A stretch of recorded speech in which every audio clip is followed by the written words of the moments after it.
in today's video, seeing as there is a new Beetlejuice movie coming out this week, I figured we would talk about the first cartoon appearance of the ghost with the most, obviously, Beetlejuice. So, alright, let's go! Yeah! So, we start off in the Neither world, where Beetlejuice is pretty bummed out. He needs to buy Lydia an anniversary gift, but he is flat broke and cannot do said task. Of an anniversary gift? Are they like dating or something? Man, he's like an old man ghost, you know, and she's a young, vibrant human teenager. I don't know, man. I don't know. Meanwhile, back in the outer world, Lydia gets home, runs past her parents, so she can call up her good buddy, Beetlejuice, which completely does a Sailor Moon transformation of her clothes and her room to look more spooky. Don't know how or why, you know, but it looks pretty goth. The reason that she called up Beetlejuice is to tell him that she has to leave for work. Why the hell did you call him up, man? He was probably at home sitting on the couch drinking ghost whiskey or something. You probably could have just waited, I guess. But her job is brand new and she is pretty excited for it. It is babysitting, where she gets paid $2 an hour. $2 an hour, hey? Well, I guess in 1989 money, that was probably the going rate or so. But this gives Beetlejuice an idea. He can start his own babysitting business so he can get some money to buy that gift for Lydia. To which he does. He starts babysitting a slimy glob of a kid, a porcupine kind of a kid, and a giant baby. And as you may have guessed, they are having a grand old horrible time. Elsewhere, Lydia, however, is taking care of a happy little baby named Arlo, and they are having a grand old wonderful time. But Beetlejuice contacts Lydia and he lets her know how horrible things are going. He can't frickin' handle these 3 kids. Why not just babysit one kid, you know? Kind of easier way into it. But I guess that's not the Beetlejuice way. So Lydia takes baby Arlo and they go to the Neither world. Whoa, whoa, whoa, whoa there. Pretty sure that's a breach of babysitting contract, you know, taking a baby out of a house. Unless there's some kind of an emergency. But I'm pretty sure, you know, your ghost friend having a hard time is not an emergency. And you're taking the kid to basically the underworld, like holy jeez, eh? The only place he should be going is to his bed for nap, you know? But I digress. So Lydia starts to help out, you know, with these kids literally playing in the street. They start getting fed, you know, which is a pretty good start, right? Babies do enjoy eating food, but things turn horrible. Beetlejuice states that he feels like a kid again, which I guess turns out is pretty bad, because whenever Beetlejuice says something about himself, he just magically transforms into whatever he says. If he says that he feels like a heel, he'll turn into a heel. Therefore, if he says he feels like a baby, he turns into Baby Beetlejuice. Jumpin' Jehoshaphat's, hey? Like, Lydia now has to babysit 5 kids. 1 who is human and 4 who are like ghosts or monsters or something. Good lord, hey? All of that for $2 an hour? She better be getting some of Beetlejuice's ghost money for this one. But Beetlejuice, sweet baby Beetlejuice. He leads all the other kids to terrorize a toy store. Which sounds pretty horrible, right? Like, my god, what kind of trouble could monsters get into, hey? And like baby Arlo, man, like this guy is just a sweet little kid. He shouldn't even be here, Lydia. He should be having a nice peaceful nap in his bed, Lydia. But I guess I don't know anything about kids because Arlo is having the time of his life. He's basically going Mad Max in this Neither world here, man. So I guess, what do I know, hey? So it's great that the kids are having a wonderful time, but the locals and the police, not enjoying it so much. So Beetlejuice somehow reverts himself back into an adult, where he is quickly arrested for gross incompetence. And now he is on trial. Wow, things escalate really quick there, hey? So a crooked lawyer and the presiding judge, called Judge Mental, already figure that Beetlejuice is guilty based on this debacle and every other debacle that he's created down in Netherworld. So it's off to the Sandworld realm to become sandworm food. But not so fast there, Netherworld justice system, because Lydia has taken on another responsibility. That's being a lawyer representing Beetlejuice. And her defense is a song and dance routine about, friendship. Oh my god, send him to the frickin' sandworms already, jeez. And that's pretty much what the judge thinks as well. So off Beetlejuice goes. Unfortunately, little baby Arlo falls into the sandworm realm along with Beetlejuice. Yeah, hey? Explain this one to the parents, Lydia.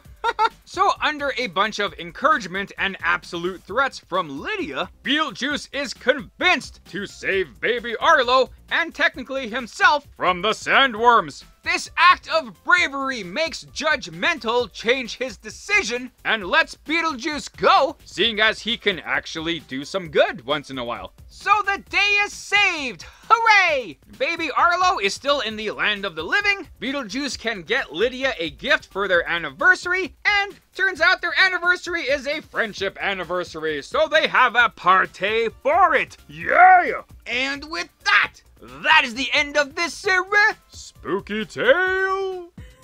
Jeez, hey? Beetlejuice, man. What a guy. So if you were a really big fan of that first Beetlejuice movie, you may or may not be a fan of this cartoon series. Some things in the series, are pretty familiar, to the movie. Other things, not so much. So in this one, Beetlejuice and Lydia are best friends. They almost make it sound like they're dating in this series, which is kinda creepy if you consider in the movie, Beetlejuice almost forced Lydia to marry him. And now they're best buddies, hey?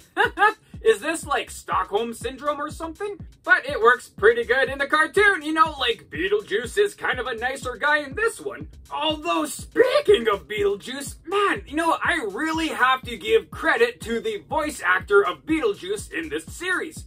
Fellow Canadian Stefan Ouimet, he actually does a really good job of portraying a Michael Keaton version of a crazy, over-the-top ghost. Like, the energy that he brings to the character is fantastic. His portrayal of a sleazy guy who tries to slime out of any situation is perfect. I must say, a pretty seamless transition, from the Michael Keaton version to the Stefan Ouimet version. Like, good job all around, man. Also with Beetlejuice, the one kind of funny thing in this series is if you say Beetlejuice's name 3 times, it doesn't mean anything. In the movies, you say his name thrice, he will either appear or disappear, whatever you want.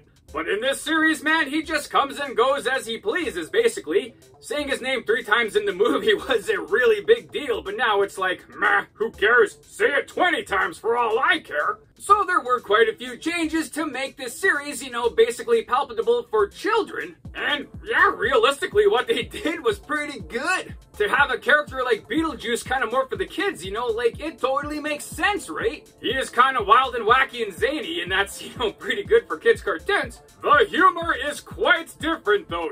Like, in the movies, it was a darker, kind of macabre kind of comedy. Whereas in this series, and in this episode in particular, it's very much fart and booger kind of humor, Like the big giant baby puking on everybody is, I guess, appealing to some. One really neat thing about this episode is not only is it basically a Beetlejuice movie turned into a cutesy cartoon form, it's also a cutesy cartoon form from that other 80s movie, 3 Men and a Baby. When these 3 successful men were having a really hard time babysitting one child because, just something they weren't really used to, I guess. Although with Beetlejuice, it's 3 babies and a ghost man, I guess, which is kind of different, but still the same. But, if you haven't checked out the series and you're a Beetlejuice fan, you might or might not like it. Like, it is kind of charming sometimes, but it does try to be as much as the Beetlejuice movie as it can be. So, it is what it is, and if you like it, I guess, right? But with that, we do have some more behind-the-scenes kind of things about Beetlejuice, about the ghost world, and all that other kind of stuff going on over here. So yeah, Beetlejuice! So let us take a look back to how this cartoon came to be. With that, we will travel back to the mid-1980s, where 3 writers, known as Michael McDowell, Warren Scarron, and Larry Wilson, wrote a script for a horror-themed comedy about a recently deceased couple who was stuck in limbo in their home and tried to get the help from a supernatural being to get out of said limbo. You know, pretty decent idea, right? But this original script was pretty dark. Much darker than the final film version. For example, there was a lot more gore to it. The car crash scene at the beginning of the movie was very graphic, as were other scenes. The character of Beetlejuice was actually a demon, you know, with like wings and horns and all that kind of stuff. This character took on many different forms, including the form of a sleazy business guy in a striped business suit. Some other early concepts of the character was that he was of African descent, and with that, Sammy Davis Jr. was considered for the role of the original incarnation of the Beetlejuice character.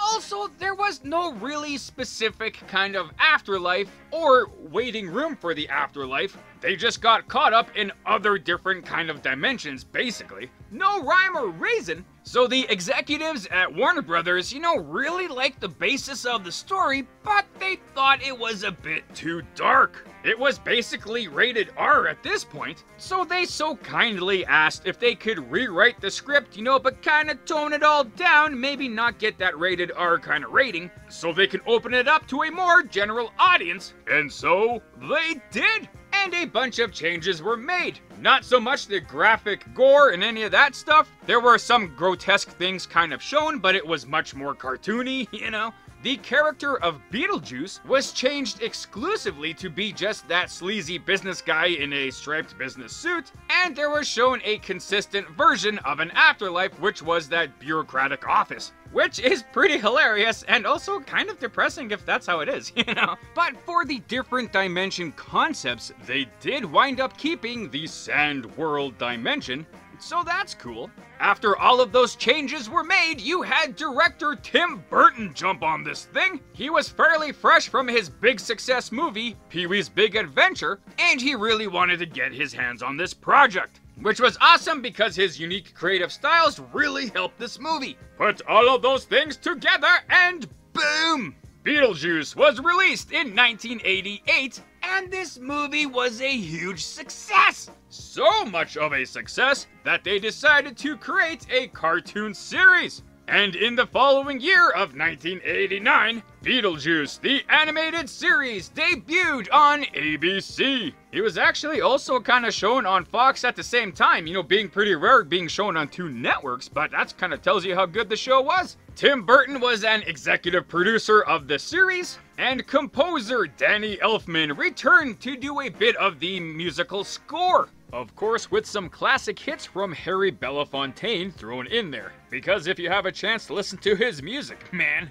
do it! So, just like how the original script was toned down to reach a more broad audience, so too was the concept of this animated series being toned down from the movie to focus on a more youth audience. Changes were made! So in the movies, Beetlejuice was, you know, a prankster, but like a pretty horrible prankster. He had ambitions of more power and stuff like that. Really more of an evil jerk. In this cartoon, he's just more of a prankster, getting into accidental trouble and stuff like that, you know, but really, he has a heart of gold. Lydia Deetz was also shown to be a lot more cheerful and not so much of a moody teenager as her movie counterpart. Also, I do gotta say, when Lydia changes her clothes, you know, to look more of the underworld kind of vibe with the red kind of spider poncho and stuff like that, that would be a bit of a homage from her red wedding dress from the movie, you know, with the hair being up and all that kind of stuff. Also, the whole concept of the afterworld was changed quite a bit, to the point where it wasn't really there.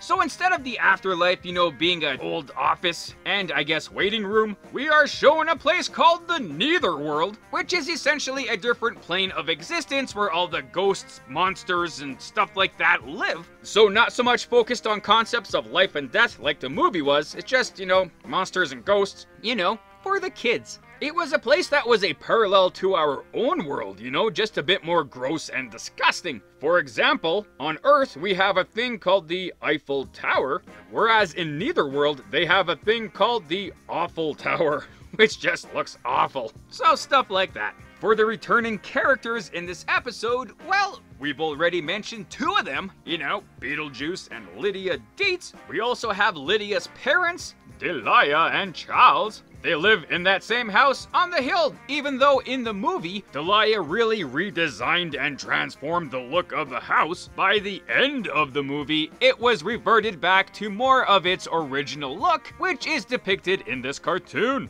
We also have the sandworms because those things look too awesome not to be added. We also have some new characters. Beetlejuice's friends and neighbors, Jaques LaLean, who is a bodybuilding French skeleton, and Ginger, the tap dancing spider, which, well, I guess her name is, you know, pretty self-explanatory.